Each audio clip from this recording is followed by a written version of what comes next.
Olá, estudantes! Tudo bem com vocês?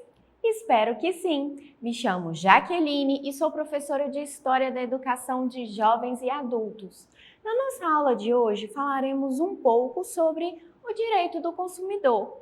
Na trajetória das nossas aulas, vimos nossos direitos e deveres como cidadão, como podemos conviver bem em sociedade, os locais públicos e privados, a responsabilidade que temos com os bens públicos. Mas será que todos esses assuntos estão correlacionados com o direito do consumidor? Será que o consumidor só possui direitos ou também tem deveres? Para conseguirmos compreender melhor essas questões e onde há correlação entre esses temas, vamos dar início à nossa aula de hoje? Vamos lá? Vamos começar? Todo e qualquer cidadão possui seus direitos e seus deveres, não é mesmo? Algumas vezes possuímos alguns direitos que ignoramos e, por isso, somos induzidos ao erro.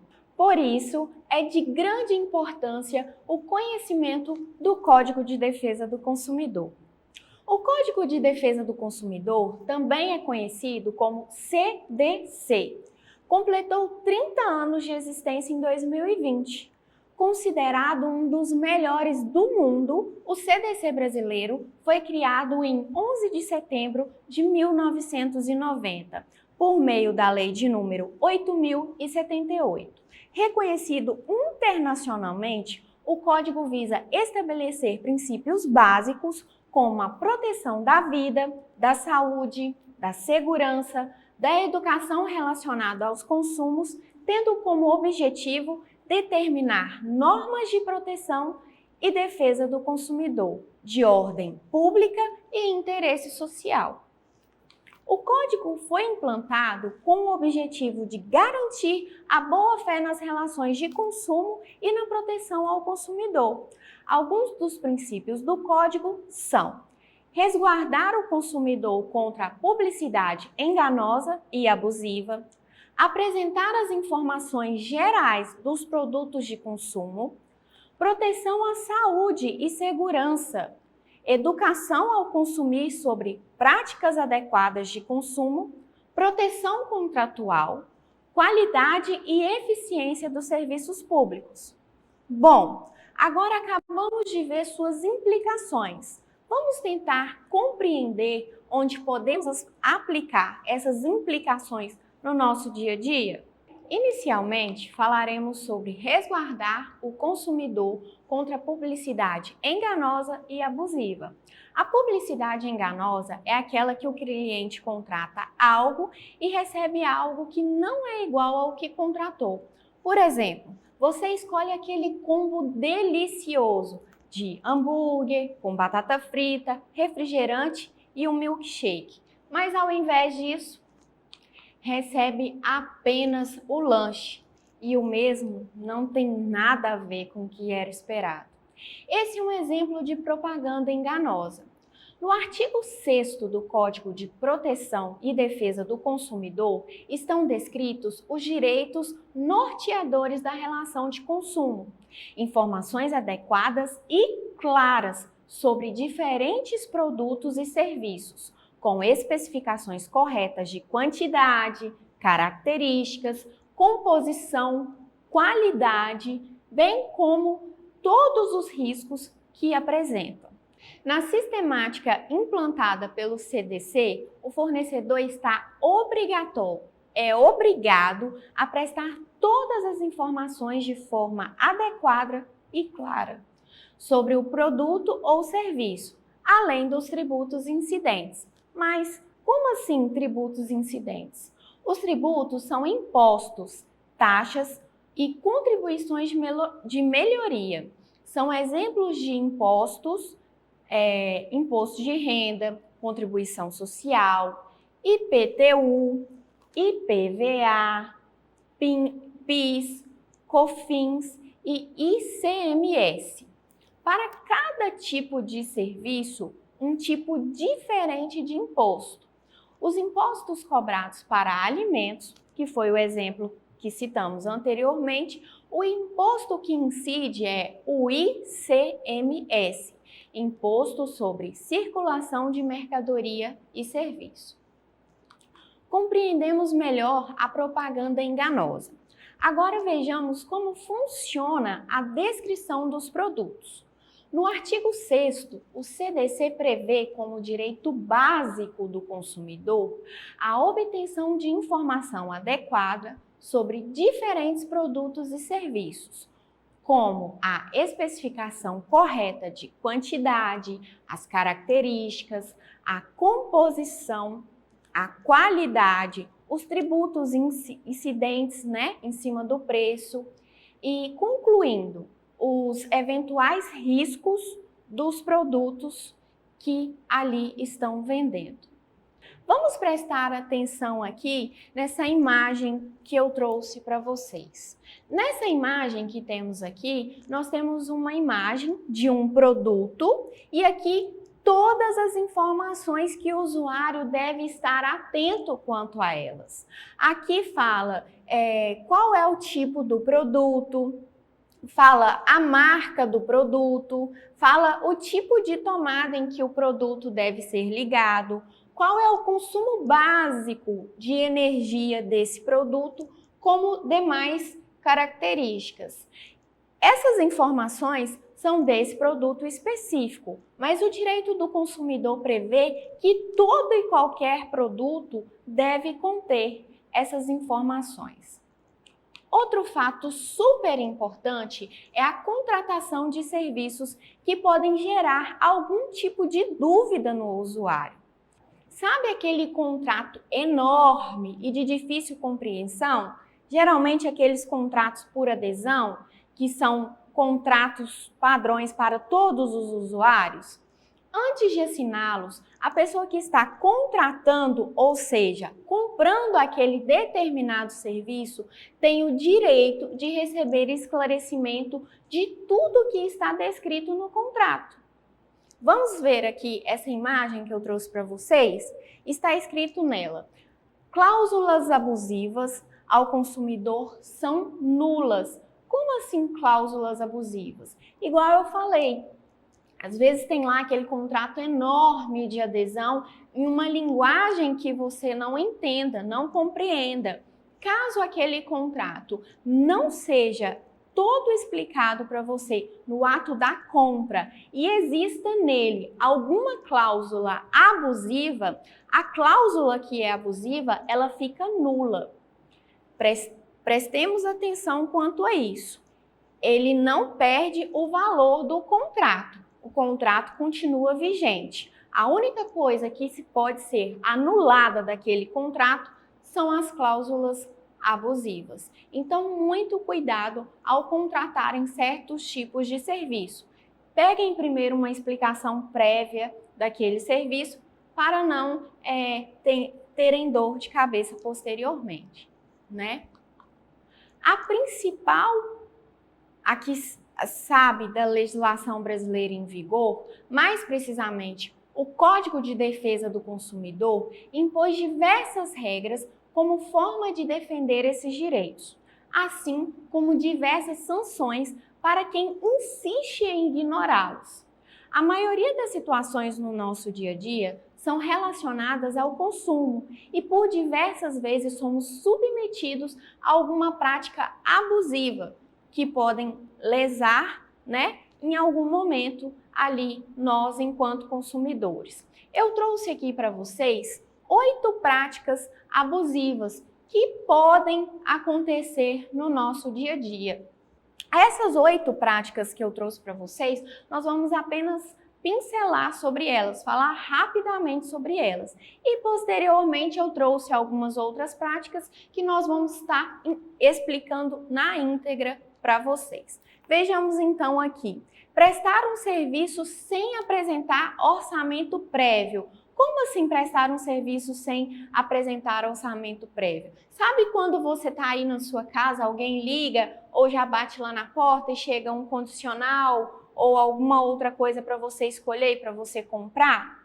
Você não escolheu, você não solicitou, você não pediu. Ou então, quando você vai até o mecânico, deixa lá o seu carro e pede apenas um orçamento e o mecânico já conserta o carro?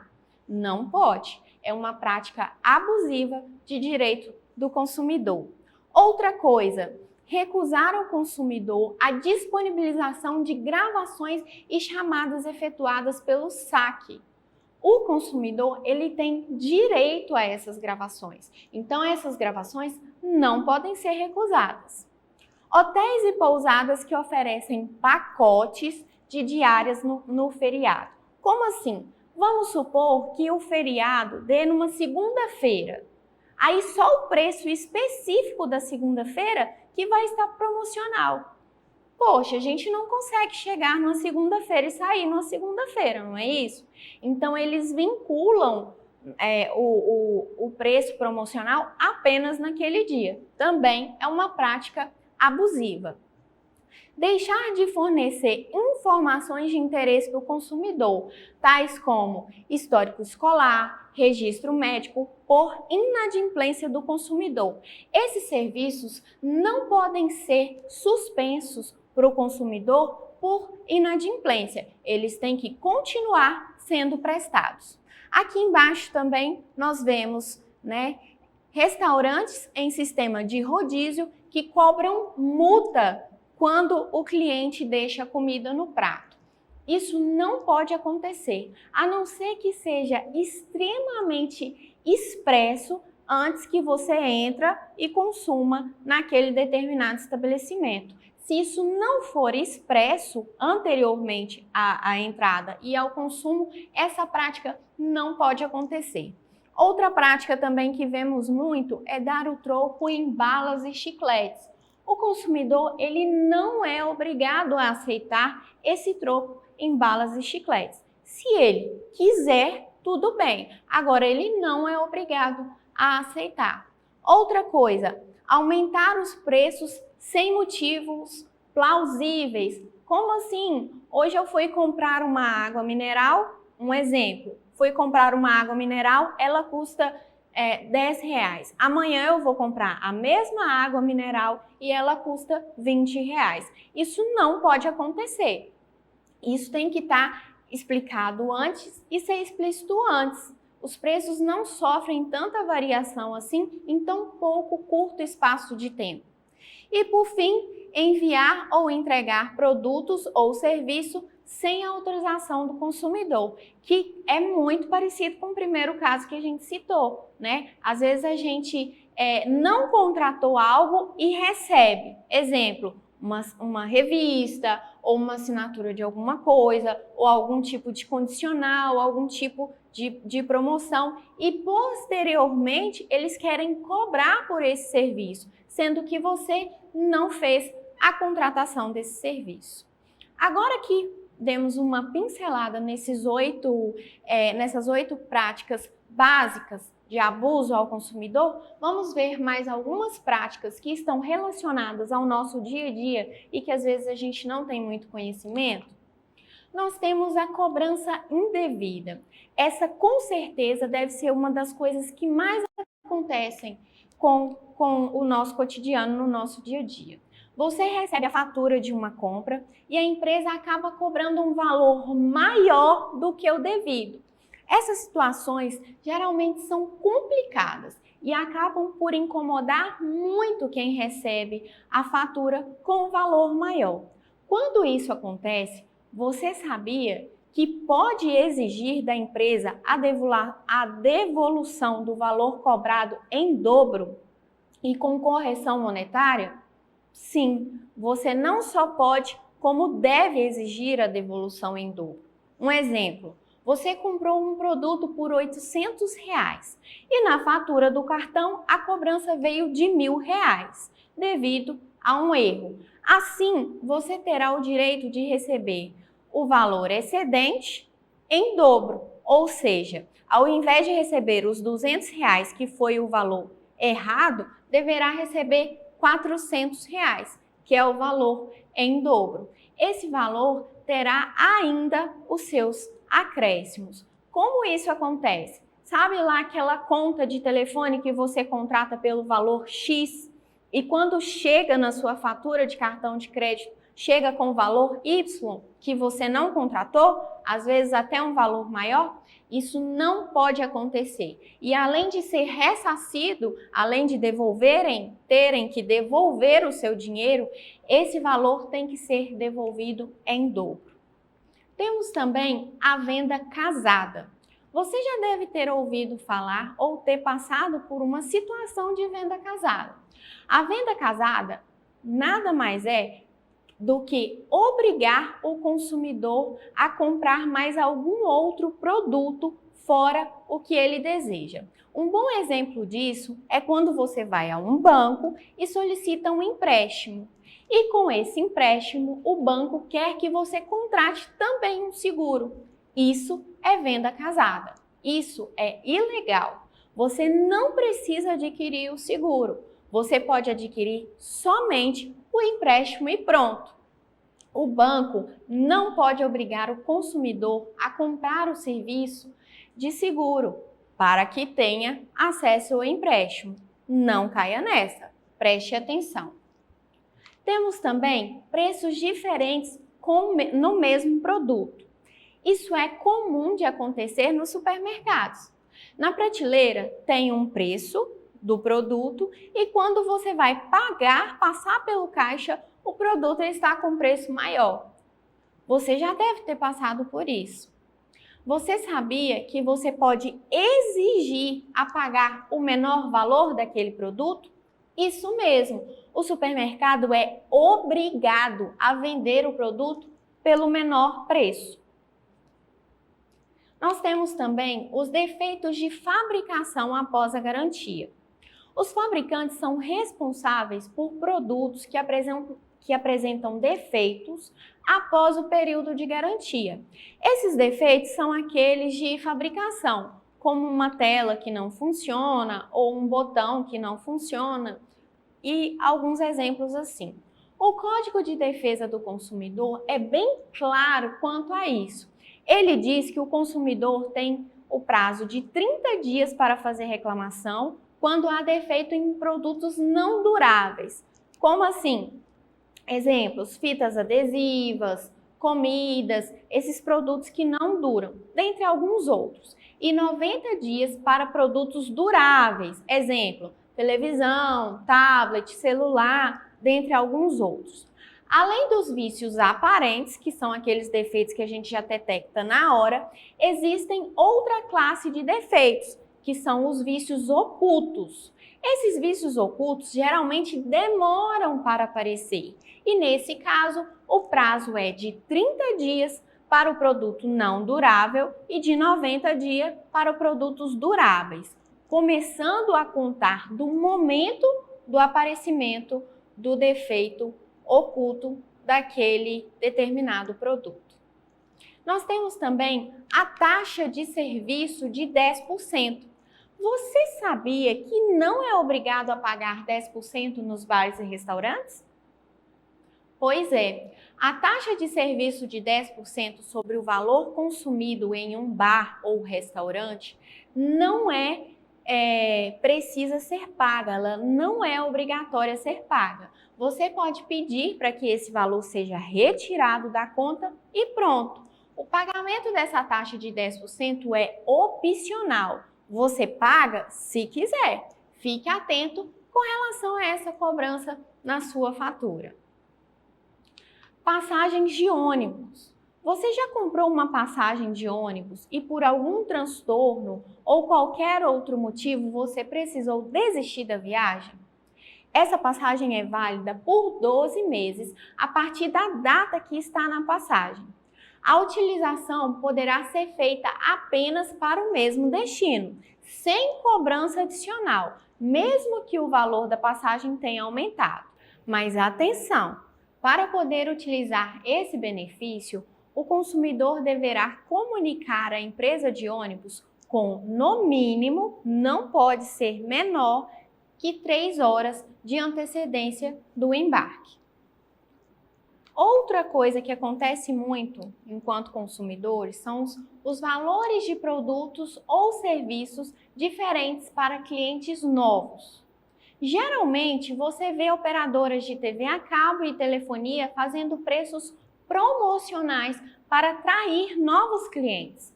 Acontece que esses valores diferenciados para novos clientes devem estar disponível para os clientes antigos também. É ilegal cobrar um valor diferente para um cliente novo pelo mesmo serviço que o cliente antigo possui. Portanto, fique atento.